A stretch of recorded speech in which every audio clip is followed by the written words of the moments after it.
Hello everyone, welcome to go for agriculture. So guys, आज के lecture number 41 of entomology में हम discuss करने वाले हैं इंसेक्टिसाइड एक्ट 1968 के बारे में। लेक्चर में आगे बढ़ने से पहले मैं आपके साथ एक चीज़ डिस्कस करना चाहूँगा कि अगर आपको इस लेक्चर की पीडीएफ चाहिए तो आप हमारे Telegram channel go for agriculture से डाउनलोड कर सकते हैं। साथ साथ फॉर क्विजेज एंड अपडेट्स आप हमारे इंस्टाग्राम अकाउंट और फेसबुक पेज को फॉलो कर सकते हैं। एट लास्ट, अगर आपको लगता है कि आपके पास स्टडी मटेरियल नहीं है, बुक्स नहीं है, पीडीएफ्स नहीं है, तो आप हमारे ऐप जीएफए एजुकेशन ऐप को डाउनलोड कर सकते हैं, जहां पे आपको जो सारे कंटेंट हैं लाइक हमारी videos, important books, important PDFs, वो सारे जो चीज़ें हैं वो हमने एक जगह अवेलेबल कराई हुई हैं। इन सभी चीज़ों का जो डिस्क्रिप्शन में हमने लिंक दे रखा है, आप वहाँ से जाके इन्हें ज्वाइन भी कर सकते हैं और हमारे ऐप को भी डाउनलोड कर सकते हैं। गाइस, चलिए स्टार्ट करते हैं। जैसे कि मैंने बताया कि आज का जो हमारा डेडिकेटेड लेक्चर है वो है द इंसेक्टिसाइड एक्ट 1968 के बारे में। बेसिकली एक्ट क्या है, ठीक है। एक्ट क्या होता है कि सिंपल एक्ट के बारे में हम क्या जानते हैं। एक्ट मतलब ये हुआ कि कोई भी चीज अगर हमें किसी चीज पे रूल बनाना है, रेगुलेशन बनाना है, तो उसके लिए हम प्रॉपरली क्या करते हैं, पार्लियामेंट में बिल लाते हैं और वो जब पास हो जाता है और जब उसके ऊपर प्रेसिडेंट का भी जब साइन हो जाता है, यानी जब प्रेसिडेंट उस चीज को एक्सेप्ट कर लेते हैं, तब वो एक्ट में कन्वर्ट हो जाता है। तो उसी तरीके से इंसेक्टिसाइड एक्ट जो है 1968 में इंडिया में आया। और बेसिकली इस एक्ट को लाने का मतलब ये था कि जो इंपोर्ट है, जो मैन्युफैक्चर है, सेल है, ट्रांसपोर्ट है, डिस्ट्रीब्यूशन है और यूज है किस चीज का, इंसेक्टिसाइड्स का, उसके ऊपर हम थोड़ा सा रेगुलेशन लगा पाए, ठीक है। तो जो इंसेक्टिसाइड एक्ट है 1968 का बेसिकली क्या है, वो है import, manufacture, sale, transport, distribution and use of insecticide पे रेगुलेशन, ताकि हम रिस्क को प्रिवेंट कर सके, to prevent risk to human beings, animals and all other matters जो कि इन सब चीजों से कनेक्टेड हैं। बेसिकली ये एम और ऑब्जेक्टिव के साथ इस एक्ट को, यानी द इंसेक्टिसाइड एक्ट 1968 को, यानी 1968 में इस चीज को लेकर आया गया। अगर हम बात करें इन डिटेल, तो इस इंसेक्टिसाइड के एक्ट के कुछ साइलेंट फीचर्स हैं। मैंने यहाँ पे शॉर्ट फॉर्म में इसे मेंशन किया है, मैं आपको एक्सप्लेन करता हूँ। सबसे पहले इसमें है कि आपको एक कंपलसरी रजिस्ट्रेशन कराना होगा, ठीक है। अगर आप कोई इंसेक्टिसाइड अगर आप बनाना चाहते हो, ठीक है, आपके पास कोई फॉर्मूला है, तो उसका कंपलसरी रजिस्ट्रेशन कराना जो है इस एक्ट के अंदर लिखा गया है कि इसका कंपलसरी रजिस्ट्रेशन कराना जो है, यानी आपके प्रोडक्ट का रजिस्ट्रेशन, इट इज मैंडेटरी। तो अगर इसको हम बात करें तो क्या है, सेंटेंस में एक बार पढ़ता हूँ। The compulsory registration of the product at the central level and licence for the manufacture, formulation and sale at state level. कहने का मतलब है कि अगर आपका प्रोडक्ट है कोई इंसेक्टिसाइड, उसका कंपलसरी रजिस्ट्रेशन कराना है सेंट्रल लेवल पे, और अगर आप मैन्युफैक्चर करना चाहते हो, फॉर्मुलेशन करना चाहते हो और सेल करना चाहते हो, तो आपको स्टेट लेवल से भी इसका रजिस्ट्रेशन या फिर लाइसेंस आपको लेने की जरूरत होगी, ठीक है। इंटर डिपार्टमेंटल, ठीक है, ऑर्गेनाइजेशनल कोऑर्डिनेशन जो है, इस चीज को अचीव करने के लिए एक बोर्ड भी बनाया गया जिसका नाम था सेंट्रल इंसेक्टिसाइड बोर्ड।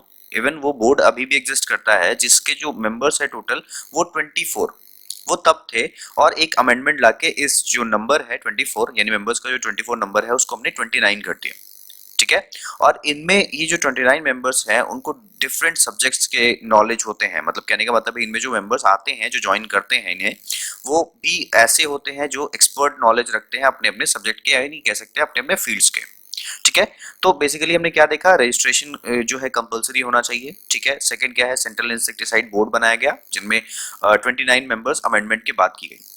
थर्ड है रजिस्ट्रेशन कमिटी, ठीक है। रजिस्ट्रेशन कमेटी क्या है, ये बेसिकली रजिस्ट्रेशन के ऑल एस्पेक्ट्स को देखती थी। यानी जो आप इंसेक्टिसाइड रजिस्ट्रेशन करवाओगे कि आपने ये इंसेक्टिसाइड का, जैसे आपका जो प्रोडक्ट है, आप इसको इंसेक्टिसाइड की तरह मार्केट में बनाना चाहते हो या फिर आप डिस्ट्रीब्यूट करना चाहते हो, तो इसके जो भी रजिस्ट्रेशन का प्रोसीजर वगैरह है, इस चीज को कौन देखेगा, रजिस्ट्रेशन कमेटी देखेगा, ठीक है। Establishment of the enforcement machineries like insecticide analyst and insecticide inspectors, ठीक है। यानी इंसेक्टिसाइड एनालिस्ट और इंसेक्टिसाइड इंस्पेक्टर्स का भी इन्फोर्समेंट जो है वो सेंट्रल और स्टेट गवर्नमेंट ने किया इस एक्ट के अंदर में, ठीक है। यानी इंसेक्टिसाइड इंस्पेक्टर्स बनाए गए, ठीक है। लैब्स खोले गए, यानी establishment of the central laboratory, जहाँ पे इन जो इंसेक्टिसाइड्स हैं उनकी एफिकेसीज वगैरह को टेस्ट करने के लिए, यानी आपने जो इंसेक्टिसाइड वगैरह बनाया है जो कि आप मार्केट में देना चाह रहे हो, उसकी एफिकेसी क्या है, क्या हार्मफुल इफेक्ट्स वगैरह होंगे, या फिर कितना ज़्यादा बेनिफिशियल है, इन सारी चीज़ों को स्टडी करना वो जो जिस लैब में किया जाएगा that is the central laboratory, ठीक है, और उसका एस्टेब्लिशमेंट करना। तो ये मैंने आपको कुछ डिस्कस किया है अप्रॉक्स 5 पॉइंट्स। और जो लास्ट पॉइंट है, पावर टू प्रोहिबिट, यानी किसी चीज को रोकना, like import, manufacture and sale of pesticides, ठीक है। तो इन सब चीज को रोकने का भी जो पावर होता है वो दिया गया इस एक्ट के थ्रू, ठीक है। अगर मान लीजिए कि कोई इस चीज को नहीं मानता, ऑफेंस करता है, तो ये पनिशेबल होगा, ठीक है, और कुछ पेनल्टी भी लगाई जा सकती है इसके ऊपर में, ठीक है। अगर हम बात करेंगे सेंट्रल स्टेट गवर्नमेंट्स के बारे में, तो इनको सेपरेट रखा गया। सेपरेट कहने का मतलब है कि सेंट्रल गवर्नमेंट तो रूल बना ही सकती है, साथ साथ में इनके ऊपर स्टेट गवर्नमेंट जो है अपना रूल बना सकती है, रूल रेगुलेशन जो भी है, ठीक है, अपने फीस वगैरह जो भी है अपने इंसेक्टिसाइड का, वो डिस्कस कर सकती है, और स्टेट गवर्नमेंट अपने हिसाब से भी इन सब चीजों को फाइनलाइज कर सकती है। अगर हम बात करें थोड़ा सा इन डिटेल कि सेंट्रल इंसेक्टिसाइड बोर्ड के बारे में, जिसको शॉर्ट फॉर्म में सीआईबी कहा जाता है, तो सेंट्रल इंसेक्टिसाइड बोर्ड जो है advises the on matters relating to, यानी ये जो बोर्ड है वो एडवाइस देता है दो चीज पे, ठीक है। किस चीज से related? The risk to human beings और animals involve in the use of insecticides and the safety measures necessary to prevent the such risk. कहने का मतलब है बेसिकली इनका जो मेन क्या क्या कह सकते हैं कि मेन मैटर क्या है, ये बोर्ड किस लिए बनाया गया है बेसिकली, ताकि जो भी ह्यूमन रिस्क और एनिमल रिस्क हो सकते हैं इस इंसेक्टिसाइड्स की वजह से, ठीक है, तो उस पे हमें क्या क्या सेफ्टी मेजर्स लेने हैं, नेसेसरी सेफ्टी मेजर्स वगैरह, और इन सब चीजों को अगर कोई रिस्क है तो उसको अवॉइड कैसे किया जा सकता है, इन रिस्क से प्रिवेंट कैसे किया जा सकता है, इन सब चीजों पे रूल रेगुलेशंस या फिर जो एडवाइजरी है वो जारी करना, ये है इस बोर्ड का मेन फंक्शन पहला। सेकंड है manufacture, sale, storage, transport, distribution of insecticide जो है उनको इंश्योर करना कि ये प्रॉपर तरीके से हो रहे हैं, एक प्रॉपर चैनल में हो रहे हैं, ताकि ह्यूमन बींग्स और एनिमल्स की सेफ्टी को बरकरार रखा जा सके। तो अगर हम बात करें इस बोर्ड के अंदर जो मेंबर्स हैं, मैंने आपको पहले ही बताया है टोटल कितने मेंबर्स होंगे, 24। आप देख लो टोटली 24 मेंबर्स होंगे, और 24 मेंबर्स बाद में 29 कर दिए गए। तो इसके अंदर कौन है? वेरियस अदर फील्ड से, जैसे BIS, animal husbandry, pharmacology, fisheries, wild life, यहाँ से मेंबर्स अपने अपने जो भी कहते हैं ना कि एक्सपर्ट नॉलेज जो होते हैं इन फील्ड्स के, उनको रखा गया। तो अगर हम बात करें बोर्ड मेंबर्स के बारे में, जो मेन मेंबर्स हैं वो कौन कौन है?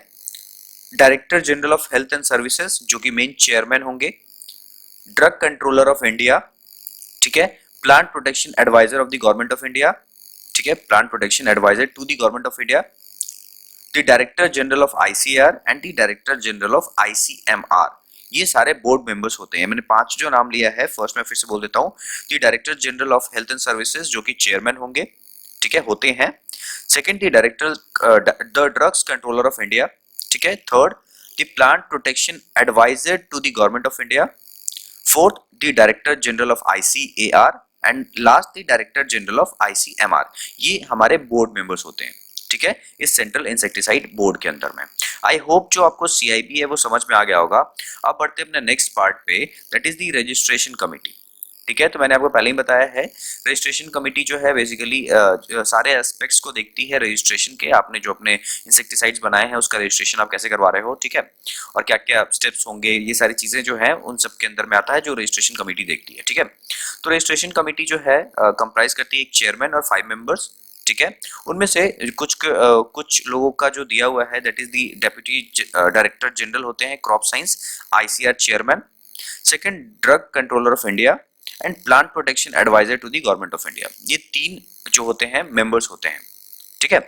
ओके, सो मैंने आपको बताया कि रजिस्ट्रेशन कमेटी का रोल क्या है, to register the insecticide after scrutinising them with regard to efficacy and safety, ठीक है। मतलब इनका रजिस्ट्रेशन कमेटी का मेन रोल क्या है? रजिस्टर करना इंसेक्टिसाइड को, ठीक है, उनके एफिकेसी और सेफ्टी के बेसिस पे, ठीक है, वो कितना ज्यादा सेफ है, इन सारी चीजों को लेके। आई होप जो आपको रजिस्ट्रेशन कमेटी का जो कंसेप्ट है वो भी समझ में आ गया होगा। हम बात करते हैं रजिस्ट्रेशन ऑफ द इंसेक्टिसाइड्स पे, ठीक है। जैसे मान लो आपका कोई इंसेक्टिसाइड है, आपने उसको रजिस्ट्रेशन करवाया उसका, ठीक है। तो आपने जब उसका रजिस्ट्रेशन कराया होता है तो जो रजिस्ट्रेशन कमिटी है वो आपको एक रजिस्ट्रेशन नंबर देती है with in a period of 12 months, यानी एक साल के अंदर आपको एक रजिस्ट्रेशन नंबर मिल जाता है। ठीक है, जब आप रजिस्ट्रेशन करते हो तो एक साल के अंदर आपको रजिस्ट्रेशन मिल जाता है। और जो पेस्टिसाइड आपने रजिस्टर किया है, अगर वो फर्स्ट टाइम किया गया है तो आपको एक प्रोविजनल रजिस्ट्रेशन दिया जाएगा 2 साल के लिए। ठीक है, उसके बाद आपका देखा जाएगा आपने 2 साल में कैसे काम किया है, क्या कुछ गड़बड़ हुआ, आपके प्लांट पे कोई कंप्लेन तो नहीं आया, इन सारी चीजों को कंसीडर करके देन आपको फुल रजिस्ट्रेशन दिया जाता है। तो ये है रजिस्ट्रेशन कमिटी जो रजिस्ट्रेशन करती है और किस तरीके से उनको अलॉट किया जाता है पेपर्स वगैरह। नेक्स्ट अगर हम बात करते हैं तो वो है सेंट्रल इंसेक्टिसाइड लेबोरेटरी यानी CIL। तो CIL क्या करता है, जितने भी एनालिसिस होता है, जो भी रिएक्शंस वगैरह हो गए, उनकी एफिकेसी जो भी चेक करनी है। ठीक है, जो आपने इंसेक्टिसाइड को रजिस्टर किया है उस पर जितना भी एनालिसिस होगा वो कौन करेगा, सेंट्रल इंसेक्टिसाइड लेबोरेटरी। ठीक है, तो ये एक छोटा सा पार्ट था।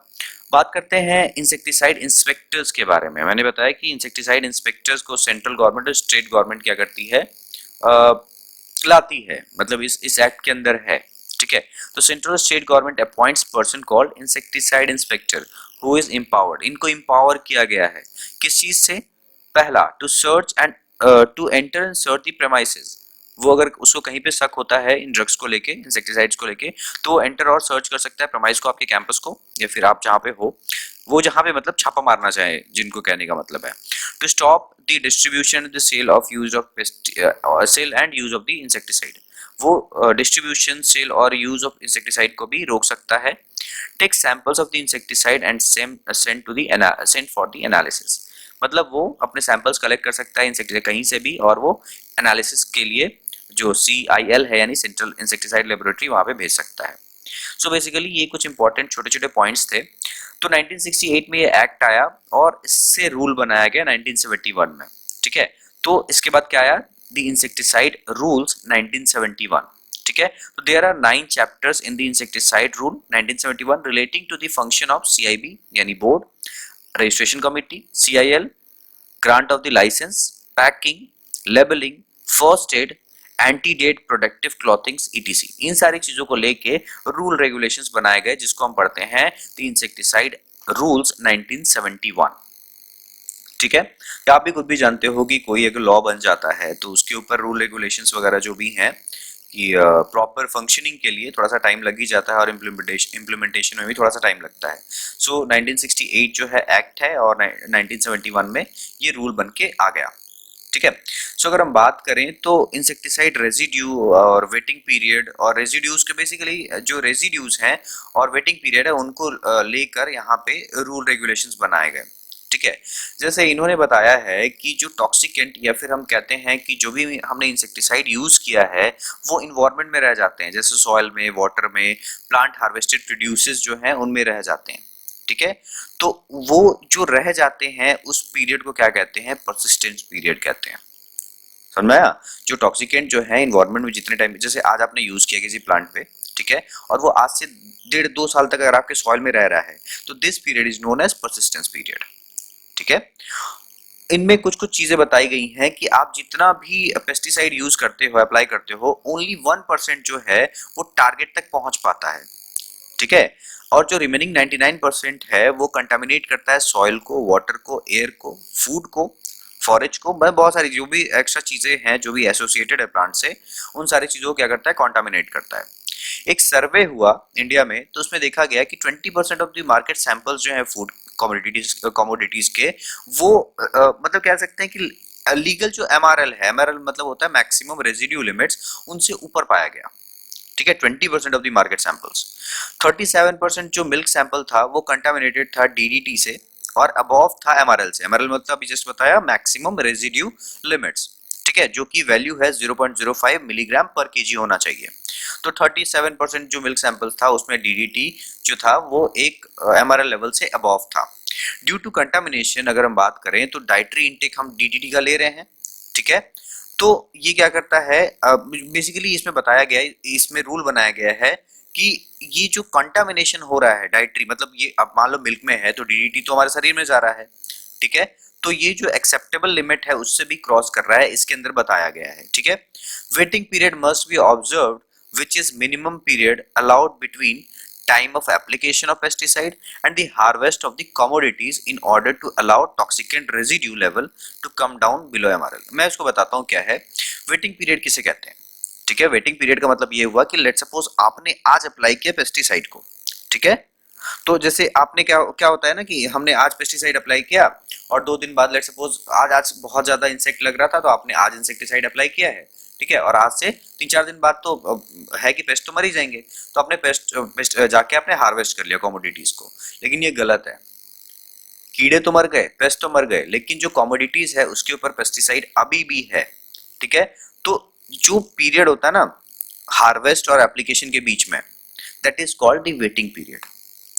ठीक है, तो वेटिंग पीरियड को मतलब वेटिंग पीरियड जो है क्रॉप्स के लिए, या फिर कह सकते हैं क्रॉप्स ना बोल के हम ये कह सकते हैं कि हर पेस्टिसाइड के लिए गवर्नमेंट ने बनाया है कि आपको एटलीस्ट इतना टाइम तो रुकना ही पड़ेगा। अगर आपने एप्लीकेशन आज किया है तो लेट सपोज आप 1 दिन 3 दिन आपको इतना टाइम रुकना पड़ेगा ताकि MRL यानी जो मैक्सिमम रेजिड्यू लिमिट है वो कम हो पाए। जैसे मैं आपको एग्जांपल देता हूँ, चिली है, ठीक है, उसके लिए जैसे आप उसमें इंसेक्टिसाइड वगैरह क्या यूज करते हो, डाइकोफॉल यूज करते हैं, और डोज अगर हम बात करें तो 0.05%। ठीक है, तो उसका वेटिंग पीरियड बताया गया 1 दिन, मतलब 1 दिन आपको एटलीस्ट आपको एप्लीकेशन ऑफ द पेस्टिसाइड और हार्वेस्ट करने में एटलीस्ट 1 दिन, आप सेम डे नहीं कर सकते हैं।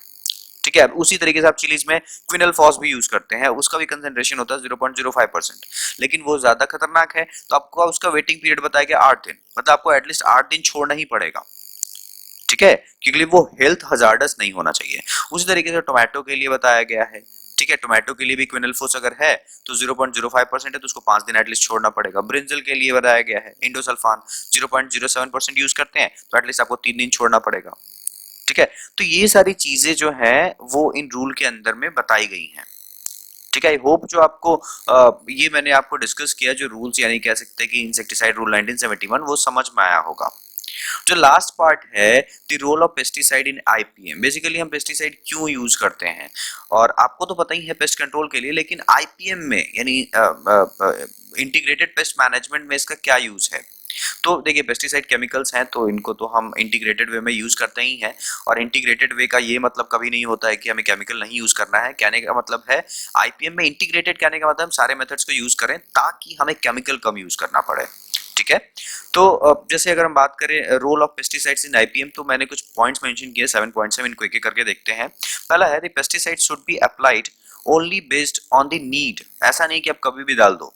ठीक है, अगर जब तक आपका पेस्ट ETL को क्रॉस नहीं करता है यानी इकोनॉमिक थ्रेशोल्ड लेवल, तब तक आपको पेस्टिसाइड नहीं यूज करना चाहिए।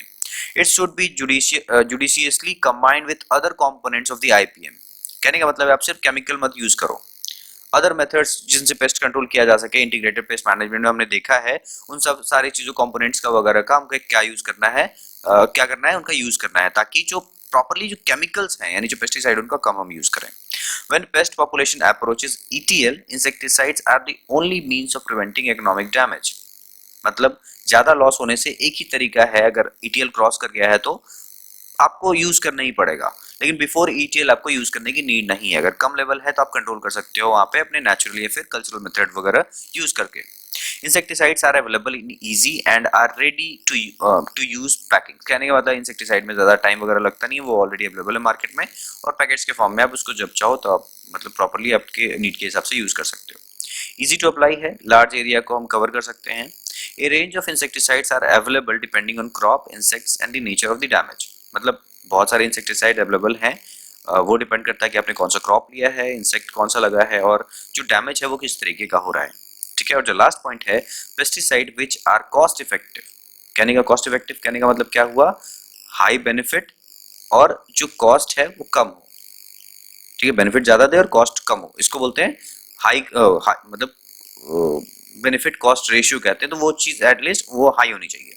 ठीक है, दूसरा सेफ होना चाहिए, मतलब बेनिफिट और रिस्क जो है उसका रेशियो क्या होना चाहिए, ज्यादा, मतलब बेनिफिट ज्यादा रिस्क कम। ठीक है, तभी उनको हम IPM में यूज करते हैं। तो ये सारी चीजों को हमने, आपको बहुत सारी चीजें पता होंगी इसमें से, फिर भी मैंने बहुत अच्छे से आपको अच्छे अच्छे छोटे छोटे पॉइंट्स में मैंने इस चैप्टर को यानी इस टॉपिक को कवर किया है। आई होप आज का लेक्चर आपको प्रॉपर्ली समझ में आ गया होगा। सो गाइज, अगर आपको ये लेक्चर अच्छा लगा है तो आप हमारे channel go for agriculture education को सब्सक्राइब करें। हमने इसका जो लिंक है डिस्क्रिप्शन में भी दिया हुआ है। आप हमारे कंटेंट के लिए आप हमारे वेबसाइट को भी देख सकते हैं, जिसका जो लिंक है दैट इज www यानी वेबसाइट लिंक है that is www.goforagriculture.co.in। So guys once again, अगर आपको ये लेक्चर अच्छा लगा है तो आप हमारे चैनल को सब्सक्राइब कीजिए, और कोई भी अपडेट के लिए आप हमें इंस्टाग्राम पे फॉलो कर सकते हैं @goforagriculture। So guys till then stay tuned, thanks for watching this video. अगर आपको इस लेक्चर की पीपीटी डाउनलोड करनी है फिर पीडीएफ, तो आप हमारे Telegram channel go for agriculture download कर सकते हैं। चलिए मिलते हैं नेक्स्ट लेक्चर में, बाय बाय।